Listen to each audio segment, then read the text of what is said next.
Silakan duduk, Bapak Ibu yang terkasih, Shalom. Apa kabarnya? Walaupun ada masalah, luar biasa. Puji Tuhan ya. Terima kasih buat Bapak Gembala, Ibu Gembala dan seluruh pengerja serta jemaat yang sudah mempercayakan pelayanan malam hari ini kepada saya. Kenalkan, nama saya Debbie Basir. Ada yang sudah kenal saya? Yang belum kenal pulang saja. Ya, bercanda ya. Kita mau belajar dari satu jemaat di dalam Alkitab, ya, yaitu jemaat di Korintus. Kita baca bersama yuk, 1 Korintus pasal yang ketiga. 1 Korintus pasal yang ketiga ayat yang pertama. Rasul Paulus berkata begini saudara kepada jemaat yang ada di Korintus. 1 Korintus 3 ayat yang pertama. Dan aku saudara-saudara, baca bersama. Pada waktu itu tidak dapat berbicara dengan kamu seperti dengan manusia rohani, tetapi hanya dengan manusia duniawi yang belum dewasa dalam Kristus. Yang berikutnya, susulah yang kuberikan kepadamu bukanlah makanan keras, sebab kamu belum dapat menerimanya. Dan sekarang pun kamu belum dapat menerimanya karena kamu masih manusia duniawi. Sebab jika di antara kamu ada iri hati, perselisihan, bukankah hal itu menunjukkan bahwa kamu masih manusia duniawi dan kamu masih hidup secara manusiawi? Ada jemaat saudara di Korintus yang dirintis oleh Rasul Paulus. Ketika dia pertama kali di sana, dia melayani jemaat itu ya seperti bayi-bayi rohani. Tetapi setelah dia tinggalkan beberapa tahun, dia kembali lagi di sana. Dia berkata, dulu aku tidak dapat berbicara dengan kamu seperti dengan manusia rohani. Ya, karena kamu memang belum bertumbuh dalam iman, tetapi aku hanya bisa berbicara seperti manusia duniawi yang belum dewasa dalam Kristus. Dan susulah yang kuberikan kepadamu, bukan makanan keras, sebab kamu belum dapat menerimanya. Tetapi Rasul Paulus bilang, sampai sekarang pun ya, setelah lama ditinggal, aku kembali, kamu masih tetap manusia duniawi yang belum dewasa rohani. Bapak Ibu, di dalam kita mengiring Tuhan, ya, percaya kepada Tuhan, tentunya kita ini harus bertumbuh. Amin. Ketika kita pertama kenal Yesus, kita disebut bayi-bayi rohani. Bayi rohani itu identik dengan manusia duniawi, ya. Dan dikatakan susu yang diberikan, ya, belum bisa makan apa-apa. Bayi itu kalau baru lahir, ya, makanannya apa? Susu, ya. Lalu kalau sudah umur 1 tahun masih minum susu terus, ya, udah enggak bisa.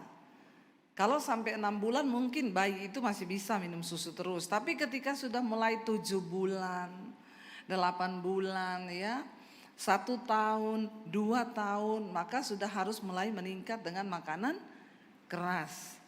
Ya, bahkan kalau sudah mulai besar, makan cabai, ya Pak ya. Ya. Kenapa boleh? Ya karena memang pencernaannya sudah terlatih. Ya kalau bayi dikasih makanan keras, rusaklah pencernaannya, bisa sakit, bahkan bisa mati.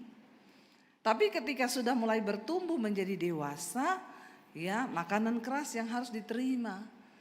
Rasul Paulus sedang berbicara tentang jemaat di Korintus, dia bilang apa? Apa yang menandakan kamu itu masih manusia duniawi? Di antara kamu itu ada perselisihan dan iri hati, ada perpecahan. Jadi orang itu kalau dikit-dikit marah, dikit-dikit tersinggung, dikit-dikit sakit hati, itu tandanya kau masih bayi?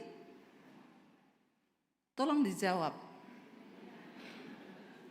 Ya, sudah berapa tahun di sini? 36 tahun.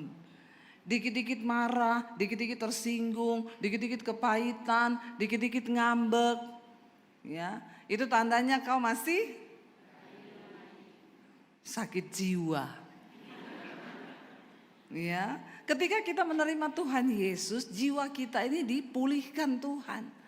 Di dalam jiwa manusia itu ada pikiran, ada perasaan, ada kehendak. Waktu orang pertama berjumpa dengan Tuhan Yesus, dia dibaharui. Rohnya itu dihidupkan kembali. Kenapa? Karena waktu kita terjatuh dalam dosa, manusia itu terpisah dengan Tuhan. Tapi ketika Yesus datang, dia memberikan hidupnya, dia darahnya dicurahkan, kita diampuni. Kita akhirnya didamaikan dengan Tuhan. Waktu kita didamaikan dengan Tuhan, kita belajar firman Tuhan. Firman Tuhan mulai mengisi hidup kita, roh kita hidup, jiwa kita dipulihkan. Pikiran, perasaan dan kehendak, itu yang harus dipulihkan. Apa yang menandakan kita ini masih manusia duniawi? Rasul Paulus bilang kalau di antara kamu ada iri hati, ada perpecahan, ada sakit hati, itu masih manusia duniawi yang belum rohani. Siapa yang bergereja di sini dari awal gereja ini berdiri? Tolong angkat tangan ya, Bapak Gembala enggak usah. Jemaat yang dari awal gereja ini berdiri ada 36 tahun berarti. Dapat sepeda loh di luar. Ambil aja, enggak tahu sepedanya siapa itu, pokoknya ambil di luar yang ada sepeda itu. Bawa pulang aja ya. Enggak ada yang dari awal ya, enggak ada loh Pak. Ya ini berarti ya ada ya, oh tapi enggak mau angkat tangan. Pakeo. Ya, berarti Anda jemaat setia, Anda layak mendapat bintang.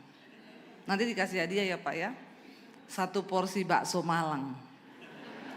Ya, saudara, ketika kita sudah bertumbuh di dalam Tuhan, maka harusnya hidup kita ini diubahkan. Ya, kita menjadi manusia yang dewasa di dalam Kristus. Siapa yang di sini menjadi Kristen sudah lebih dari 20 tahun? 20 tahun, yang jadi Kristen lebih dari 20 tahun, angkat tangan.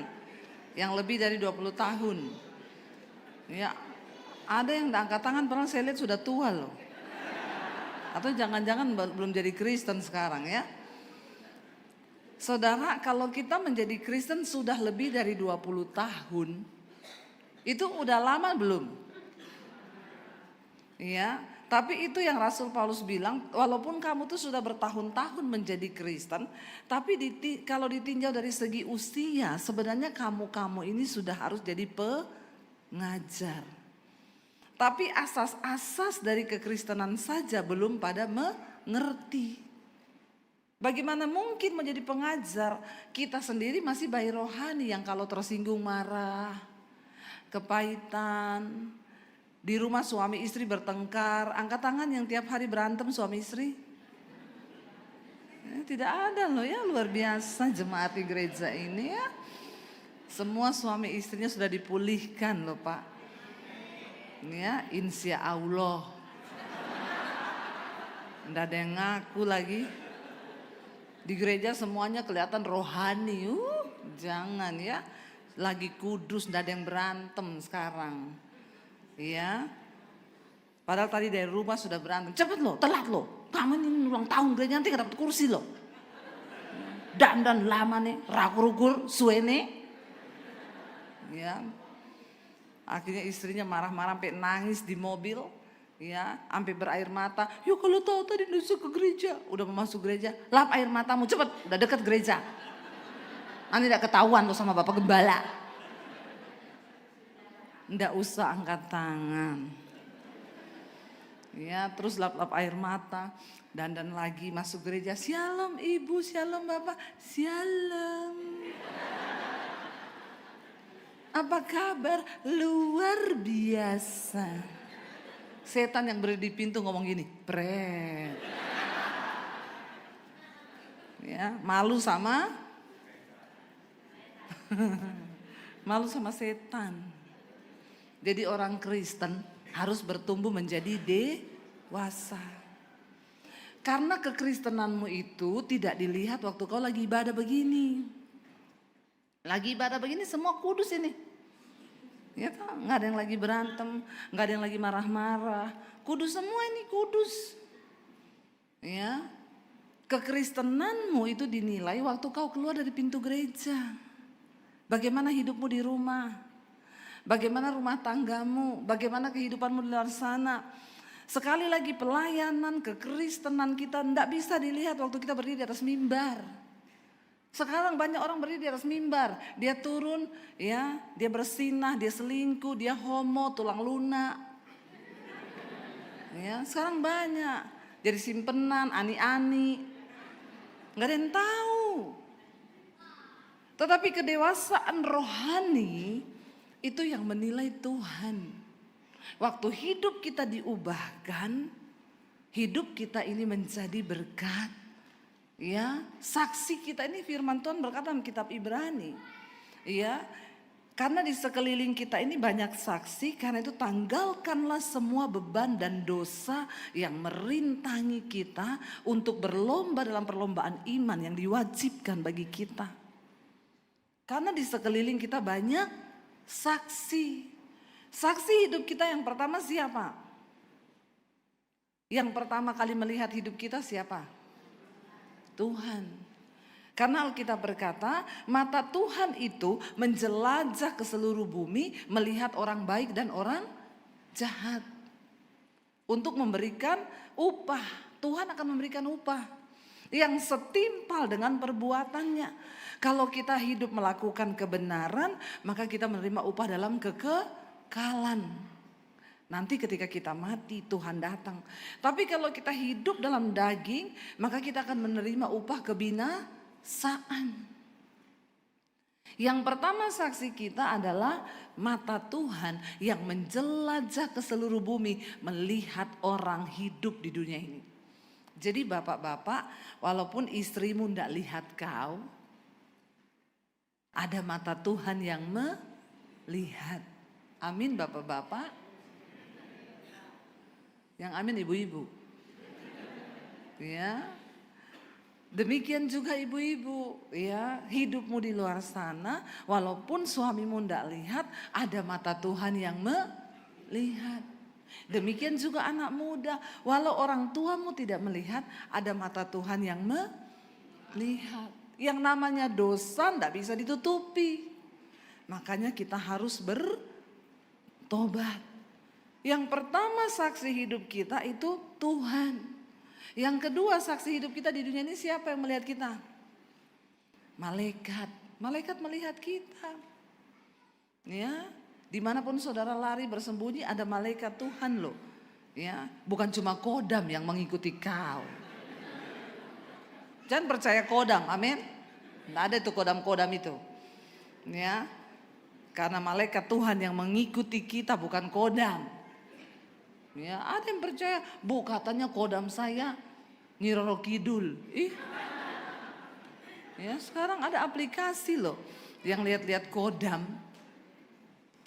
Kita percaya malaikat itu melihat kita Bapak Ibu. Ya, jadi mau lari kemanapun tidak bisa karena malaikat itu melihat kita. Yang ketiga saksi hidup kita siapa? Saksi kita yang ketiga siapa? Manusia. Ya, istrimu itu saksi hidupmu, suami itu saksi hidupmu, anak-anak itu saksi hidupmu. Ya, makanya mau sehebat apapun hidup kita di luar, jangan lupa ada keluarga yang menyaksikan hidup kita di rumah.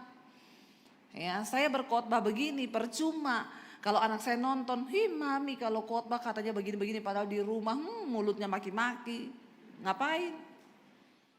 Ya, bohong semuanya, pencitraan semuanya. Yang terakhir saksi kita di hidup ini siapa? Setan. Setan bisa lihat kita. Walaupun kita tidak bisa lihat setan. Tapi ada orang yang bisa lihat setan. Di sini ada enggak? Ada yang bisa lihat setan di sini? Enggak ada ya? Ada loh orang tuh sedikit-sedikit lihat setan. Ada pendoa bilang sama saya gini, bu di rumah saya ada setan. Padahal pendoa ini. Kenapa ibu tahu? Iya, saya kalau malam mau ambil air minum di belakang, setannya duduk di sofa saya di ruang tamu. Oh iya, ngeri banget bu, iya. Terus dulu sih saya takut bu, tapi sekarang enggak. Sekarang saya kalau lihat saya bilang, permisi. Saya enggak ganggu kau loh. Aneh ya, saya tanya jadi ibu sertifikat rumah ibu itu atas nama ibu atau setan? Kenapa ibu yang permisi sama setannya? Saya mau tanya saudara, kita ini kalau orang beriman, orang percaya, kira-kira setan betah nggak tinggal di rumah kita? Nah kalau ada setan betah tinggal di rumah kita, berarti kita ini satu roh sama? Berarti temennya? Aneh yo, pendoa syafaat di rumah ada setan. Iya, setan tuh nggak betah tinggal dengan orang benar. Makanya saya kalau di rumah cari yang ada.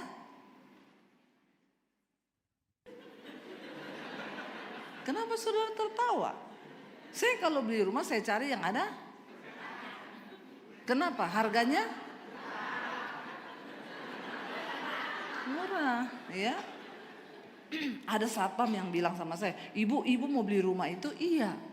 Ada setannya loh bu, enggak apa-apa, malah murah toh pak. Ibu enggak takut? Enggak, karena kalau saya masuk ke rumah itu, setannya masih keluar pak, dia pindah ke posmu. Astagfirullah.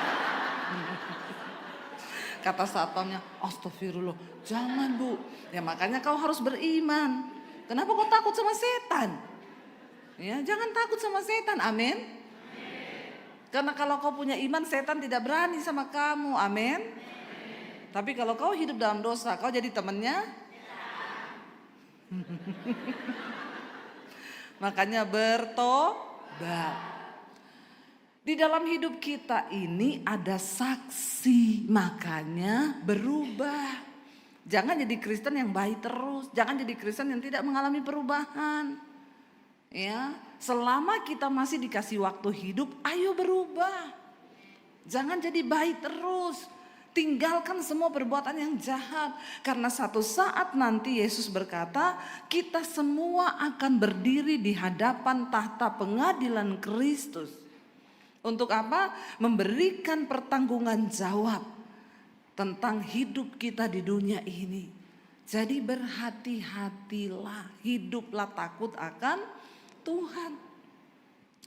Ada satu orang ibu, dia konseling sama saya, dia bilang, Bu Debbie, saya tuh mau cerita sama ibu, sekalian bersaksi sih. Jadi suami saya ini bu, dia tuh kerja di luar kota, ya. Tiap kali kerja di kota, dia pulang ya sebulan itu berapa kali dia harus keluar kota. Tapi saya merasa enggak damai bu, karena sejak dia bekerja di luar kota itu suami saya ini berubah. Diajak doa enggak mau, diajak baca firman enggak mau. Ini tanda-tanda orang sudah mulai satu roh sama setan.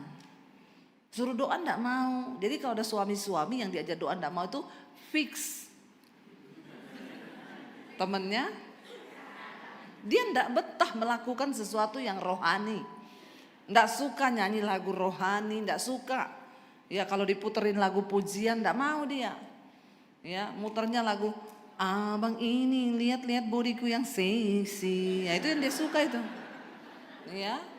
Tapi suruh denger lagu rohani enggak mau, itu tanda-tanda itu. Dia bilang suami saya ini bu, sejak kerja di luar kota, saya ajak doa enggak mau, saya ajak baca Alkitab enggak mau. Saya tanya sama suami saya, kamu nih kok kayaknya berubah ya sejak kamu banyak kerja di luar kota. Marah. Berubah apa sih? Kamu itu ya selalu begini-begini. Nah bapak-bapak, kalau baru ditanya sudah marah, fix. Ya ibu-ibu ya, ibu-ibu yang punya pengalaman pribadi ndak usah angkat tangan. Kalau dicurigai marah, fix itu. Marah ngamuk, akhirnya istrinya cuma berdoa gini, Tuhan, aku ndak tahu hidup suamiku di luar sana seperti apa, tapi aku tahu dia ini berubah. Bukakan Tuhan, kalau ada dosa yang dia sembunyikan, Tuhan bukakan. Karena aku percaya mata Tuhan melihat suamiku dimanapun dia berada. Dan engkau sanggup dan punya cara untuk membuka setiap dosa suamiku. Ya, lalu satu saat suaminya di luar kota, mau pulang saudara. Dia foto di hotel pakai kacamata hitam di kamar hotel. Selfie dikirim ke istrinya. Sayang, aku mau pulang, kangen banget sama kamu. Ya, aku sudah rindu, nanti ketemu ya. Dibalas istrinya, iya sayang. Nah, karena istrinya kangen, suaminya fotonya itu dilihat, digedein. Di kacamata yang hitam ada pantulan cewek pakai rok mini duduk di depannya. Memang benar lagunya. Kau selalu punya cara untuk membuka dosa. Dia selalu punya jalan. Hati-hati. Ya. Lalu digedein sama istrinya. Kok ada cewek pakai rok mini duduk di depan suaminya. Dia bilang, "Pah, itu ada cewek pakai baju merah duduk di depanmu, siapa?" Terus dia balas, "Kamu tahu dari mana?" "Dari kacamatamu." Lalu suaminya lihat digedein. Dia bilang begini, "Oh makanya tadi malam sih aku rasa memang ada makhluk halus masuk di dalam kamarku." Pintar sekali nih suami begini. Tapi di Malang tidak ada yang begini. Amin. Insya Allah. Ya. Akhirnya saudara ya udah dia terbanglah pulang ke kampungnya. Saya yakin itu di pesawat hatinya sudah gundah gulana. Kalau dia pilotnya pasti mau landing, gak jadi landing lagi itu pesawat, terbang lagi. Waktu turun akhirnya istrinya panggil, "Lebih baik kamu terus terang. Ini semua adalah cara Tuhan membuka dosamu supaya kamu bertobat. Karena firman Tuhan berkata, ya, relakanlah hatimu dan bertobatlah jika engkau ditegur oleh Tuhan."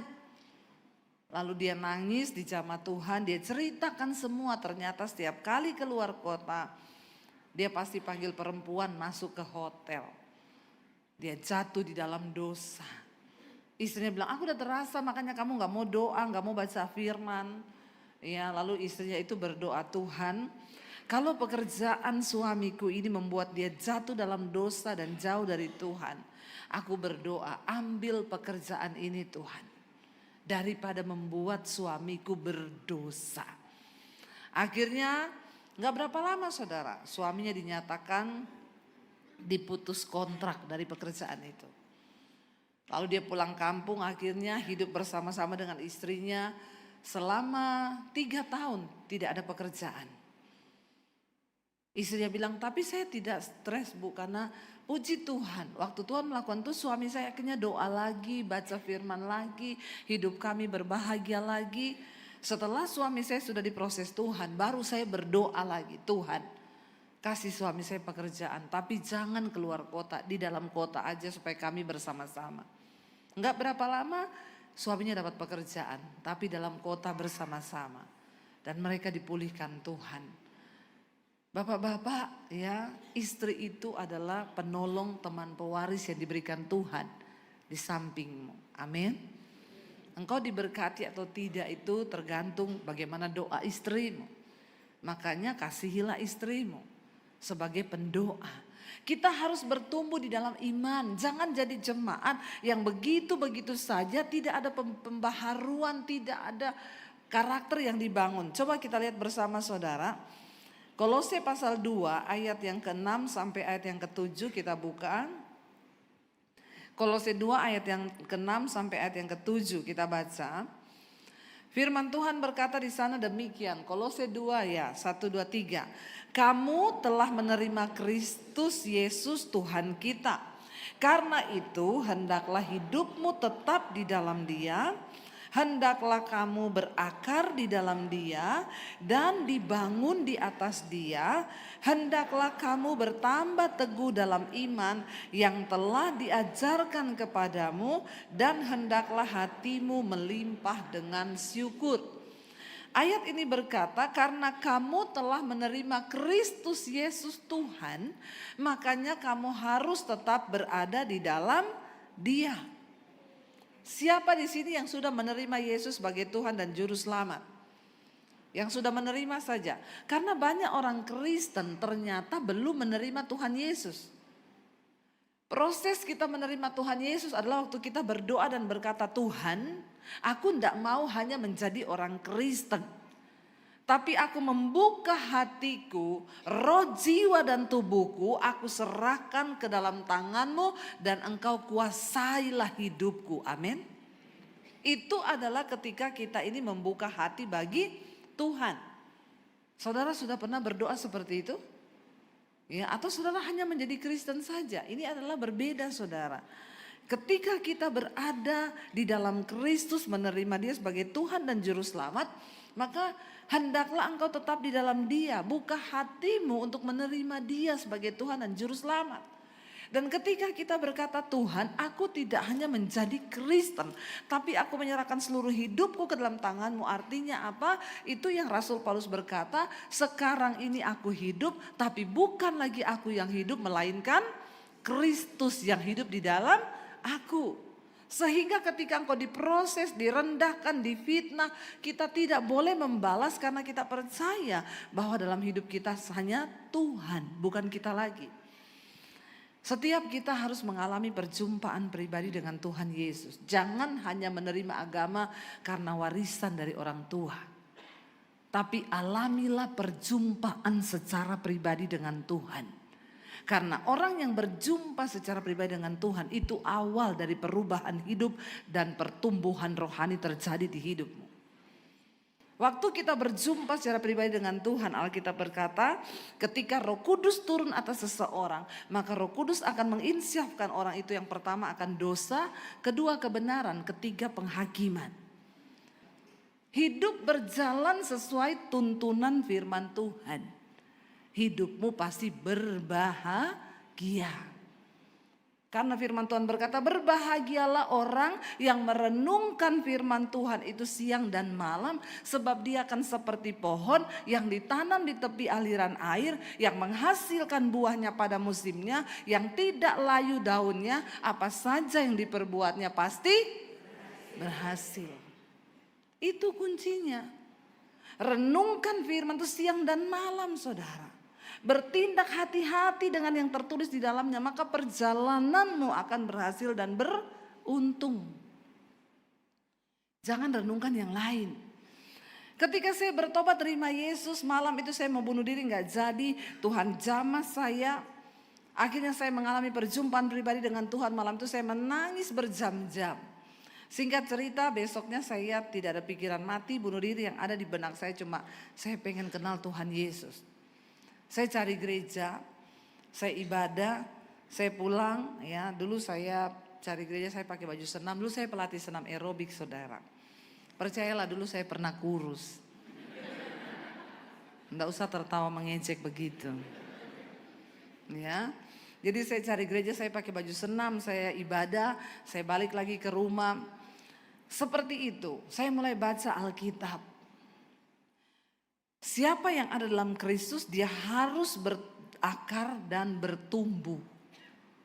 Berakar dalam Kristus. Saya mulai berakar dalam Kristus ketika saya mulai membaca firman. Saudara tahu, waktu saya jadi Kristen, saya baca Alkitab itu sembunyi-sembunyi. Karena saya takut ketahuan papi saya. Saya baca Alkitab itu di kamar mandi, di toilet. Ya, karena saya takut. Setiap hari Alkitab itu saya pindah-pindah tempat. Hari ini di bawah kasur, besok di lemari, besok di bawah kolong, besok di mana. Saya takut ketahuan. Ya, bayangkan betapa tersiksa. Tapi setiap hari saya baca Alkitab berjam-jam. Saya mulai dibentuk Tuhan untuk berakar ke dalam. Waktu kita diproses berakar, itu nggak ada yang lihat, saudara. Nggak ada yang tahu. Ya, itu seperti gambaran dari pohon kurma. Kenapa Alkitab berkata kehidupan orang benar itu seperti pohon kurma? Kehidupan kita ini digambarkan seperti pohon kurma. Saudara tahu pohon kurma itu kalau di padang pasir, siapa yang udah pernah pergi ke Israel ke padang pasir, yang sudah pernah lihat pohon kurma? Yang belum nanti ikut saya pergi ya. Amin, imani dulu aja, tidak ada yang mustahil bagi Tuhan. Saudara, kalau kita tuh pergi ke sana, kita lihat ya, itu pohon kurma hidup di tengah padang gurun yang memang kalau kita lihat itu ajaib. Ajaib ini pohon ini ya. Dia tumbuh di tengah padang gurun yang tidak ada air. Pohon kurma tuh kalau ditanam, saudara, waktu ditanam itu ditumpuk pakai batu besar di atasnya. Supaya pohon itu gak bisa bertunas ke atas dulu. Waktu dia mau bertunas terhalang dengan batu. Dia mulai berakar ke dalam. Dia berakar ke dalam terus mencari mata air. Dan itu prosesnya bukan 1-2 hari atau bulan, bertahun-tahun. Pohon kurma itu akan mencari sumber air di bawah. Ketika akarnya sudah mendapatkan sumber air di padang gurun, barulah dia punya energi, asupan makanan untuk bisa bertumbuh ke atas. Ketika dia kuat, tunasnya ini tetap harus bertumbuh akar, batu itu akan terguling saudara. Dan pohon kurma itu tumbuh dengan akar yang kuat ke bawah. Makanya pohon kurma itu kalau di padang gurun itu kalau datang angin badai saudara, itu dia bisa begini loh, tapi tidak roboh balik lagi karena akarnya kuat. Ya, kehidupan kekristenan tuh harus seperti itu. Kita perlu berakar dalam firman Tuhan, sudah perlu baca Alkitab, dengerin firman. Ya, siapa di sini yang tiap hari baca Alkitab? Yang denger firman, yang lain baca apa? Ramalan, bertobat. Ya, saudara, bagaimana imanmu mau tumbuh? Bagaimana kau bisa berakar kuat di dalam Kristus? Ya, ketika pohon kurma itu berakar kuat, mau tantangan, hantaman, makanya banyak orang Kristen itu cuma tersinggung sedikit aja udah nggak mau ke gereja dia. Saya tersinggung kok di gereja situ, mau pindah saja. Ya, baru mau tertanam, belum sempat berakar udah dicabut pindah lagi, sampai di sana tersinggung lagi. Ya, kenapa kok tersinggung? Itu loh, saya datang ke gereja salaman nggak disenyumin sama Asyir. Padahal kasihan Asyirnya lagi banyak masalah, besok jatuh tempo. Jadi dia itu berat senyumnya. Tapi sudah tersinggung.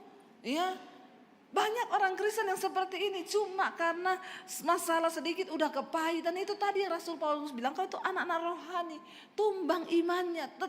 Ayat ini berkata kita harus berakar dalam Kristus dan tetap berada di dalam Kristus. Jangan mau tergoncang. Baru kena omongan sedikit udah tersinggung, udah marah. Saya nggak terima ya dikatain seperti itu. Belum tahu saya di mana harga diriku, piro harga dirimu. Ya, udah dibayar lunas di atas kayu salib. Nggak usah sombong. Waktu kita menyadari bahwa kita telah ditebus, kita bisa berkata seperti Rasul Paulus berkata, hidupku bukan aku lagi, tapi Kristus yang hidup di dalam aku. Jadi ketika engkau direndahkan, difitnah, disakiti oleh siapapun, kita bisa berkata, nggak apa-apa. Karena akarmu kuat di dalam firman. Pohon kurma itu saudara, kalau dia berbuah, itu buahnya manis. Ya, saya kalau bawa grup ke Israel, saya selalu bilang kalau di hotel, bawa kurma, ambil itu, ya taruh di tas, taruh plastik. Nanti kita ini banyak jalan, nanti kalau banyak jalan belum sempat makan, kamu pusing tiba-tiba makan itu kurma satu aja, langsung kuat lagi, pusingnya hilang, energinya dapat. Itu pohon kurma. Artinya apa? Ketika orang lain hidupnya sedang lemah, kau bisa memberi kekuatan buat orang lain. Lewat hidupmu orang akan diberkati.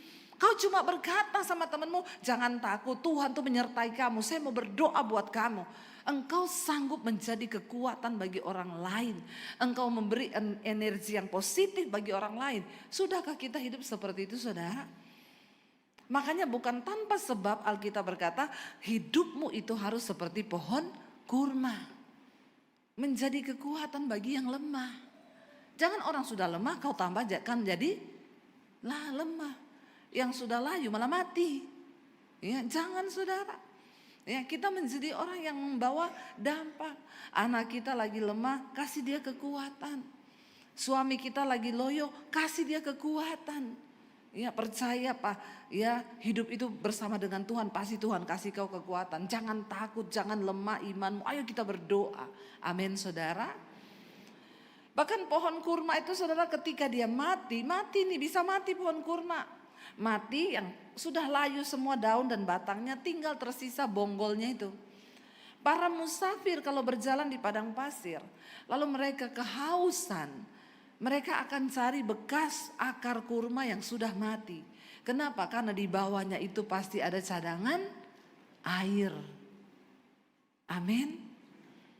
Ketika kita menjadi pohon kurma, bahkan waktu sudah mati pun hidupmu itu tetap menjadi berkat bagi orang. Ya, waktu kita mati, saat kita ini bertumbuh dalam Kristus, berbuah, bahkan hidup kita bisa dinikmati orang. Waktu saudara mati, orang bilang gini, ya ampun, baik banget loh, kok mati ya. Orang bersedih karena kematianmu. Jangan sampai orang bilang, akhirnya mati juga ya. Kenapa gak dari dulu ya matinya? Amin. Bertobat loh. Kita semua satu saat akan terbaring di peti. Dan kenangan apa yang akan engkau tinggalkan bagi orang di sekitarmu? Suami-suami, ya, waktu kita mati hanya kenangan, saudara. Makanya ada pepatah bilang gajah mati meninggalkan gading. Harimau mati meninggalkan, manusia mati meninggalkan utang.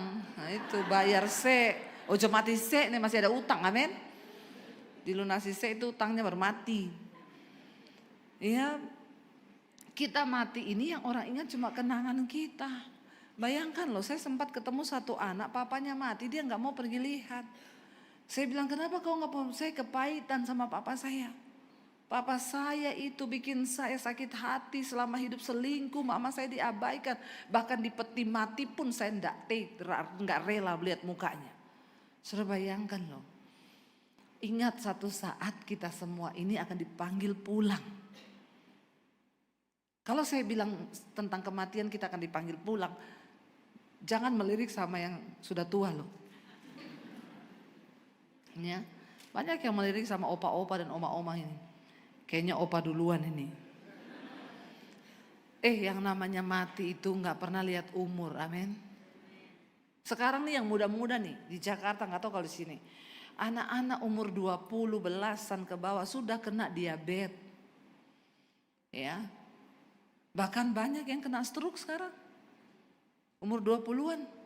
Kenapa? Pola hidup, tidur begadang, main HP, minum boba-boba segala macam yang manis-manis mereka minum, makanan-makanan instan yang mereka makan, ya. Makanan-makanan siap saji itu meracuni. Jadi kasihan generasi-generasi ini yang muda-muda ini bertobat ya. Banyak sekarang saudara, anak-anak muda udah cuci darah, ya. Ada baru lulus kuliah udah kena stroke umur 21 tahun. Sekarang banyak sekali kasus ini, bahkan banyak yang meninggal. Ya, malah banyak opa-opa yang umur panjang. Ya, opa langsung amin ya. Ya, mau hidup sampai umur berapa opa? Tapi jangan terlalu panjang juga. Nanti sulit loh. Saya ketemu satu ibu ya. Dia umur 105 di Jakarta. Saya tanya, Oma masih ngomong, masih sadar, masih sehat. Ya, saya datang masih ibu pendeta. Oma ulang tahun 105, Oma, aduh luar biasa. Oma mau didoakan apa? Satu saja ibu pendeta, doa apa? Minta mati. Dulu minta umur panjang, sekarang udah 105, kenapa minta mati? Sudah ndak kuat hidup, kasihan jadi beban buat anak-anak. Saya tanya sama Oma ini rahasia umur panjangnya apa tuh bisa sampai 105? Minum Coca-Cola sama es batu. Saya pikir bercanda loh. Saya bilang sama cucunya, Bu, Oma ini ngawur loh.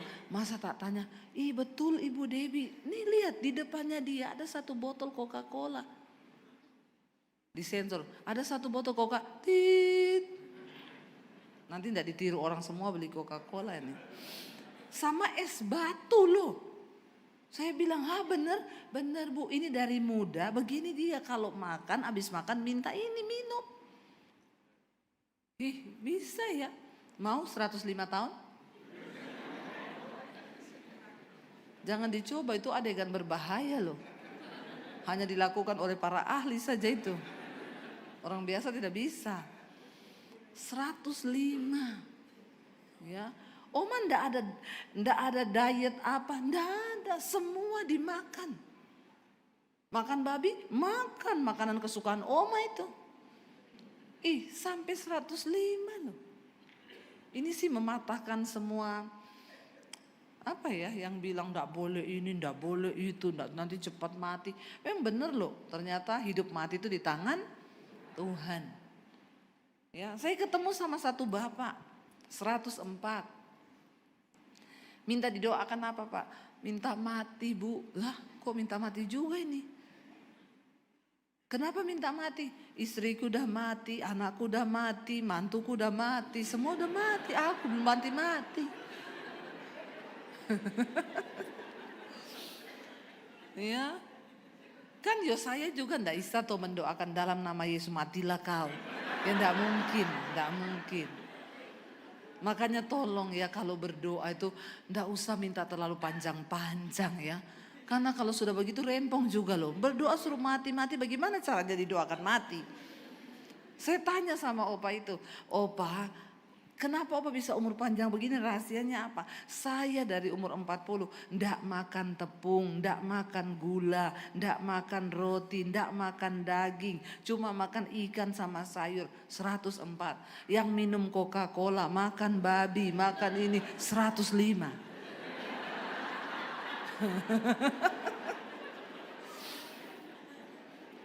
Jadi yang mana? Silakan saudara pilih sendiri. Ini kisah nyata loh, bener loh. Ya, tapi pada akhirnya dua-dua minta. Maka jangan terlalu panjang-panjang.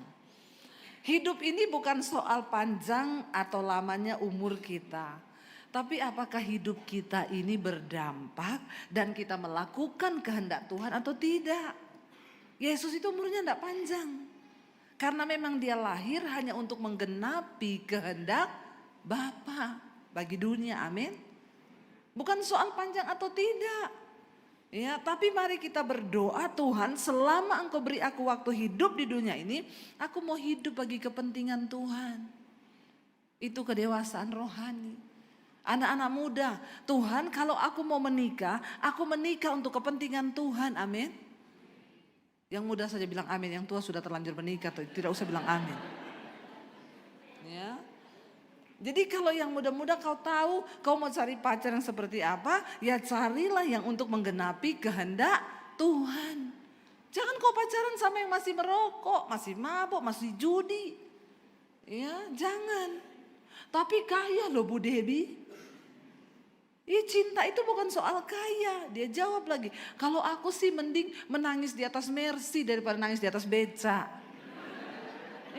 Kau mata duitan sekali kau. Biar di atas Mercy kalau nangis ngapain? Ya, mending hidup di dalam kehendak Tuhan. Kita berdoa hari ini saudara, supaya hidup kita ini menggenapi kehendak Tuhan. Ketika saya bertobat, saya baca Alkitab, hidup saya diubahkan. Tuhan ubahkan semuanya, karakter saya dulunya tukang marah, saya berubah, dulunya pelit, saya jadi pemurah, dulunya paling malas, saya jadi paling rajin di rumah. Karena saya mengalami perjumpaan pribadi dengan Tuhan. Sampai ketika ketahuan keluarga saya mengaku sama papi saya bilang, papi saya mau minta izin, mau kemana? Saya mau ke gereja. Kaget dia marah, kamu sudah gila ya? Oh makanya, benar ini penyebabnya. Makanya akhir-akhir ini papi lihat kamu berubah jadi aneh. Memang semua orang yang berjumpa dengan Tuhan Yesus pasti akan jadi.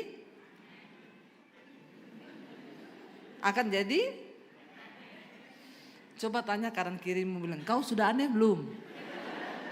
Tanya cepet, udah aneh kau? Udah? Ya, kalau belum aneh itu belum ketemu Tuhan Yesus. Kenapa aneh? Dulu tiap hari di rumah marah-marah. Ketemu Tuhan Yesus, tiap hari sukacita, damai sejahtera, nyanyi, memuji Tuhan. Itu aneh enggak? Aneh. Dulu pelit, melitit. Uang disembunyikan di mana-mana. Kalau terima gaji masuk dalam nama Yesus, enggak keluar-keluar lagi. Ada loh yang begitu, tapi enggak ada di sini ya. Di sana banyak, di sini semuanya pemurah.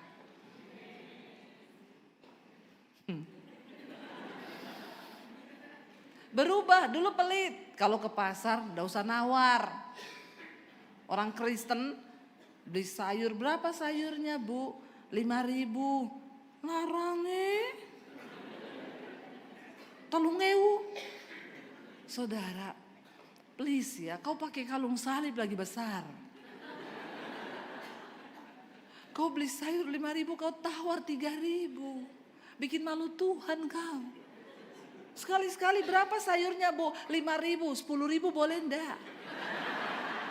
Pakai kalung salib. Dia bilang, orang Kristen. Amin. Mulai besok ke pasar gak usah nawar. Bukannya bilang amin malah tertawa loh. Berkati orang-orang yang berkekurangan. Kau tidak akan miskin dengan memberkati. Lihat orang di sekelilingmu yang butuh. Siapa tahu dengan uang itu ya dia sedang butuh. Sekali-sekali coba, sekali-sekali tes. Ngasih uang orang 100.000 sekali-sekali saja. Ketawa loh, malah berarti enggak pernah ini. Ya, coba praktekin saudara. Ya, saya melakukannya berkali-kali. Dan saya melihat saya enggak pernah miskin, saya enggak pernah berkekurangan. Tuhan semakin memberkati ketika kita ini menabur. Amin.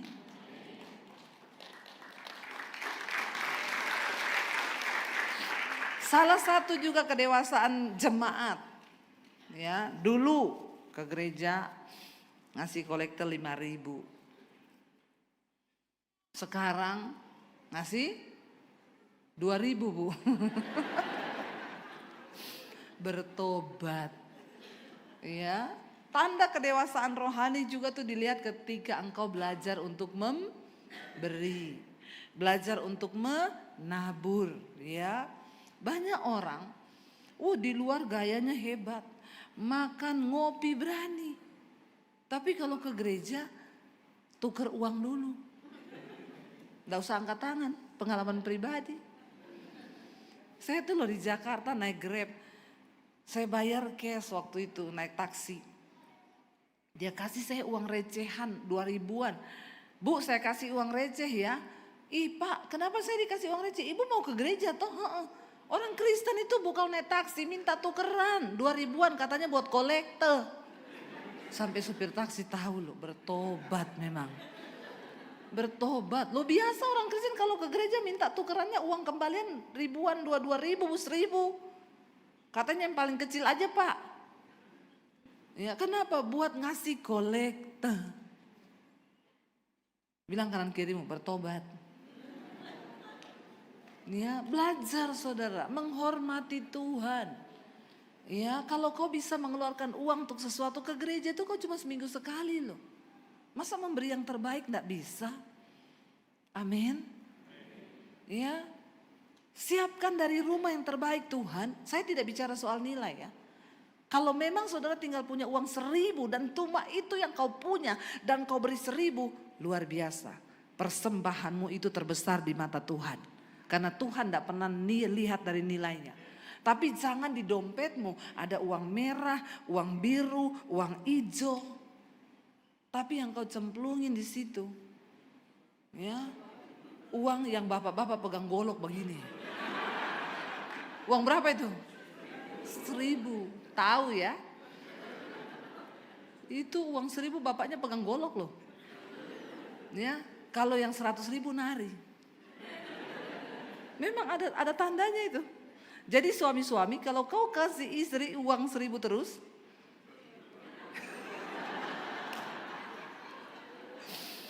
jangan heran nanti istrimu pegang sesuai nilai uang. Tapi kalau kau kasih yang merah, istrimu tiap hari? Ibu-ibu semangat. Nggak usah tepuk tangan, dasar mata duitan nih ibu-ibu ini. Ya kalau ngomongin kolektor nggak ada yang tepuk tangan loh. Giliran kasih istri tepuk tangan semuanya. Bertobat. Saudara kalau dalam hal uang kita ini tidak jujur sama Tuhan. Kita tidak bisa dipercaya. Maka Tuhan tidak bisa memberkati kau. Ini saya sudah melihat dengan mata dan saya sudah mengalami. Kita harus benar dulu dalam hal uang. Terutama yang pertama suami istri dalam keluarga. jangan ada uang sial antara kita. Amin. Satu kali istrinya bilang, "Pak, ini uang apa? Di mana?" Di bawah rak buku yang kelima dalam amplop warna kuning, ditumpuk di situ, diuyak-uyak di dalam. Bapaknya bilang, "Uang sial itu." "Kenapa kau bilang uang sial?" "Sudah disembunyikan, kau temukan juga." Sial banget. Ya, makanya bapaknya konseling sama saya, "Bu, saya ini menikah sama istri yang pinter cari uang." Biasanya kan laki-laki suka menikah sama istri yang pinter cari uang tuh. Tapi istri saya ini saking pinternya, Bu, semua dia temukan uang saya. Di kaos kaki dia dapat. Di bawah kolong dia dapat. Bapak Ibu, kita ini menikah berumah tangga, uang itu kita harus jujur, ya. Karena Tuhan bilang gini, kalau dalam hal mamon yang tidak jujur saja kau tidak dapat dipercaya, apalagi dalam hal berkat Tuhan yang besar. Suami istri harus sehati sepakat. Uangmu, uangku, uangku. Bertobat ini ya, sesat semuanya ini ya. Dalam rumah tangga itu uangmu, uangku, uangku, uangmu. Kuku terus loh. Iya, jadi kita harus saling terbuka. Suami istri harus saling tahu duitnya. Kalau dalam hal ini kau sudah main kucing-kucingan, saya yakin rumah tangga yang suami istri itu uangnya gak terbuka, tidak akan diberkati. Percaya saya. Dalam hal uang saja kau tidak terbuka. Ada lagi yang suaminya itu PIN ATM-nya istrinya enggak tahu. Enggak usah angkat tangan. Saya suruh Pak Pendeta baptis ulang kau. Direndam 15 menit. Biar buka mata langsung di rumah Bapak di sorga. Ngeri loh, ngeri. Ada. Istrinya enggak tahu PIN ATM-nya suaminya. Sampai pernah ada kejadian suaminya mati mendadak serangan jantung. Istrinya itu mau urus peti, mau urus apa, enggak bisa ambil uang. Karena enggak ngerti PIN-nya. Ini kan mengerikan. Kita harus saling terbuka.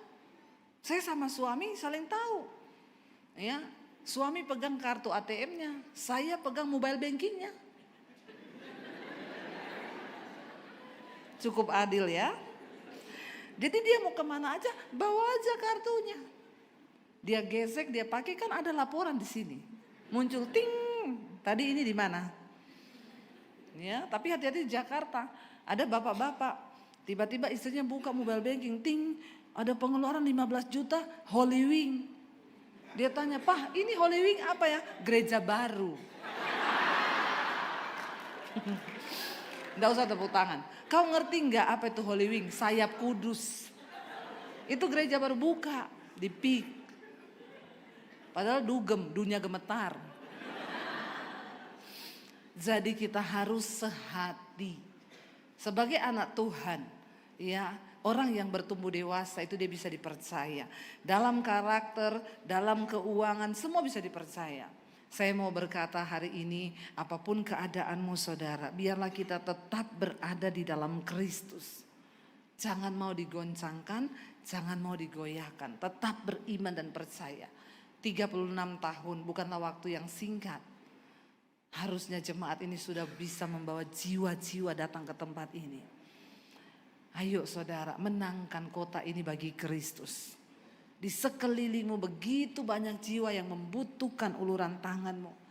Bawa mereka untuk kenal dengan Tuhan lewat kehidupan kita. Saya undang para imam musik maju ke depan. Biarlah hidup kita ini boleh berdampak. Biarlah hidup kita boleh menjadi terang bagi banyak orang. Kita mau berkata, Tuhan, apapun persoalan yang aku hadapi, aku mau tetap di dalam Kristus. Kita nyanyikan pujian, sekali Yesus, selamanya Yesus. Kita mau bilang pada Tuhan, dalam segala keadaan kami Tuhan, kami mau tetap percaya dan tinggal di dalam Engkau. Mari bangkit berdiri bersama saudara. Kita renungkan firman ini, datang pada Tuhan. Katakan pujian ini. Mari tundukkan kepala dalam hadirat Tuhan. Katakan, Tuhan, mungkin hari-hari ini kami sedang mengalami proses berakar ke dalam. Rasanya tidak enak, Tuhan. Ada masalah, ada persoalan, ada beban yang menindih di hidup kami. Tapi kami mau menjadi dewasa di dalam Tuhan.